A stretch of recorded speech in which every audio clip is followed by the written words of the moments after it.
I thought about what John Kennedy once said, ask not what your country can do for you, but ask what you can do for your country. A lot of people said that no African American has ever run, and I decided that number one, it's about the contents of your character and not necessarily who you are. So I said, well, it's time for me to run. So I decided I was going to run for county treasurer. We got some of the largest numbers when I won that office. After I got elected to public office, I never really had to look for a job. Basically, they were there. And it was Secretary Richardson, and he said, President Clinton would like to appoint you to the Department of Energy. I got appointed as the Secretary of the Assistant Secretary of the U.S. Department of Energy. The good Lord blessed me that I'm feeling good, that I'm going to run. So I ran and I got elected 2 terms. Now this is 20 years after I had served as state treasurer the first time. And to be the first statewide African American to be elected.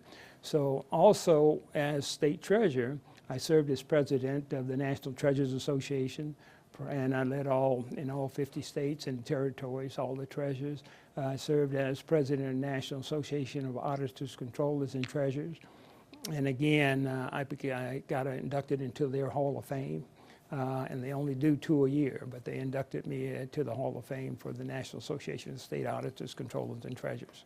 Well, I think the biggest thing is, my colleagues at the National Association of State Treasurers, Auditors, and Controllers, NASDAQ they called it, to be inducted into the Hall of Fame. And I was the first treasurer to actually host the National Treasurers Conference in Santa Fe. And I said, it's my obligation, my responsibility to let people come to New Mexico and discover what New Mexico has to offer. At the legislative session, actually 2 years ago, they awarded me a plaque from the House and the Senate as the first African American to serve as in state treasury. Well, I'm quasi-retired.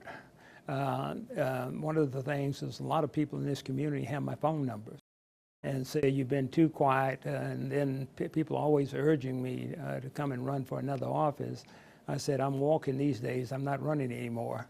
And so again, I said, well, I'm trying to coach and younger folks to say, get involved, you can make a difference. One of the things that I really feel that when I was running for public office, I said we have to reverse what we call the crab syndrome.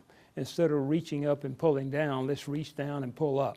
And so that's, I think, my mission in life is to work with young people to pull them up and give them the encouragement that you can be anything you want to do if you're willing to put in the work to do it.